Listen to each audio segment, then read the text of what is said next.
को exam cancel हुआ, री एग्जाम की बात हुई अगले 6 महीने में, उसके कुछ दिनों बाद आपको ऐसे सांप सूंघ गया, बिल्कुल एकदम स्टेचू, पढ़ाई लिखाई को आपने बिल्कुल दूर कर दिया कि जी अब तो एग्जाम डेट छोड़ो, जब एडमिट कार्ड आएंगे ना तब पढ़ना शुरू करूंगा। तो मैं आप लोगों को जगा रहा हूं फिर से बार बार, और कई ने तो यह भी शुरू कर दिया जी पहले फिजिकल होगा, ऑनलाइन होगा, हाइब्रिड एग्जाम होगा, अंतरिक्ष में होगा, मंगल ग्रह पर होगा, क्योंकि तुम्हें चाहिए बहाना पढ़ाई को दूर करने का। तुम्हें चाहिए कोई ऐसा जुकाम खांसी जिसके आधार पर तुम ये कह सको कि हम नहीं पढ़ेंगे जी, हम लाड साहब के पोते हैं, पोती हैं, राजा महाराजाओं के खानदान से, हमें पढ़ना नहीं है। हमें तो कोई ना कोई बहाना चाहिए, एग्जाम नहीं होना बस बता दें। कभी कह दिया पहले होगा फिजिकल, 48 लाख का फिजिकल करवा लेंगे जिन पर एग्जाम होना भारी पड़ रहा है। कोई कह रहा हाइब्रिड, हां कई हजार कई लाख कंप्यूटर है ना उत्तर प्रदेश में, जो ये 12 लाख बच्चों का एग्जाम इन पे 54 शिफ्ट में हुआ, 48 लाख का तो 200 शिफ्ट चाहिए। एक्चुअल में तुम्हें क्या चाहिए था? बहाना। वो तो भगवान की कृपा हुई कि बीच के नोटिस आने लगे, जो नोटिस तुम्हें बताते कि भर्ती board Uttar Pradesh police constable 60,244 री एग्जाम, बड़े बड़े अक्षरों में लिख लो, ऑफलाइन लेगा, ऑफलाइन। और इसने अपने परीक्षा केंद्र की पहचान करनी, परीक्षा केंद्रों के बारे में उन विद्यालय कॉलेज से सहमति लेनी शुरू कर दी, डीएम और जिला विद्यालय निरीक्षक के माध्यम से। कल मैंने आपको दिखाया था कि प्रयागराज में कैसे इन्होंने जो डीआईओएस है, जिला विद्यालय निरीक्षक होते, उन्होंने मांगा, और फिर किस प्रकार से भर्ती बोर्ड ने उनको मैसेज भेजा था। तो कोई यहां कहने लगा कि भाई देखो जो भर्ती बोर्ड का मैसेज है ये तो 1 मार्च का है और ये तो फर्जी है। भैया 1 मार्च को रेणुका मिश्र थी भर्ती बोर्ड के अध्यक्ष, इनको 5 मार्च को हटाया गया है, इसका मतलब ये फर्जी नहीं है, फेक नहीं है, ये सच था। अब एक दूसरे जिले का और आ गया, जो मैं भी आपको दिखा रहा हूं, इसको भी ध्यान से आप सभी लोग देख लीजिएगा। ये जिला दिख रहा है, कौन सा जिला है? कार्यालय मुरादाबाद परिक्षेत्र, मुरादाबाद, पुलिस उपमहानिरीक्षक मुरादाबाद, जिसमें बिजनौर, अमरोहा, रामपुर, संभल, इसमें 4 वो आते हैं जनपद।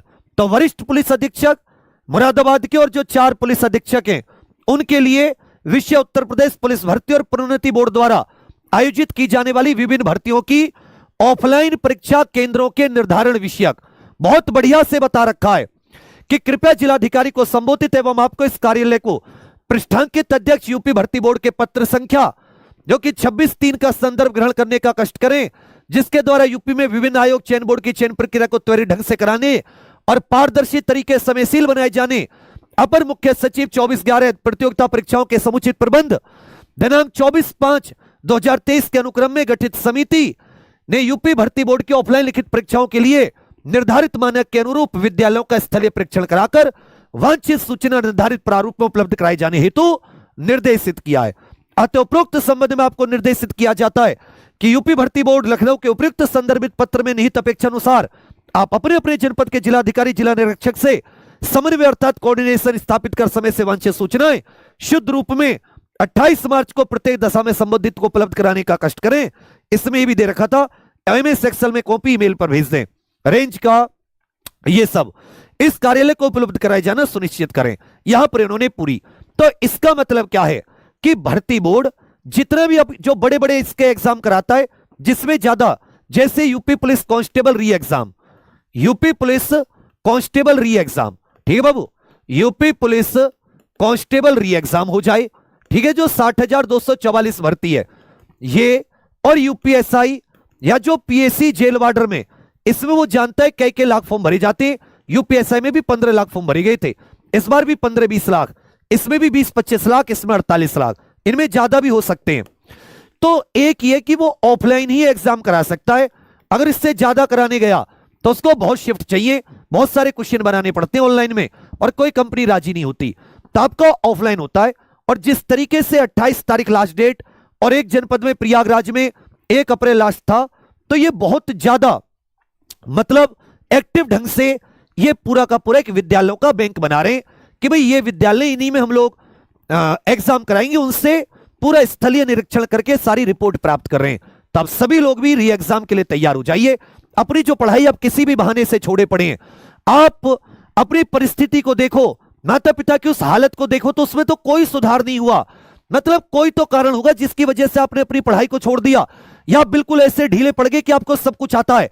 आप में से 99% बता रहा हूं 105 या 100 क्वेश्चन से ऊपर नहीं बढ़े होंगे। तो ईमानदारी से बता दो आप कितने क्वेश्चन करके आए थे। 99% आप में से 100 के आसपास रहे होंगे।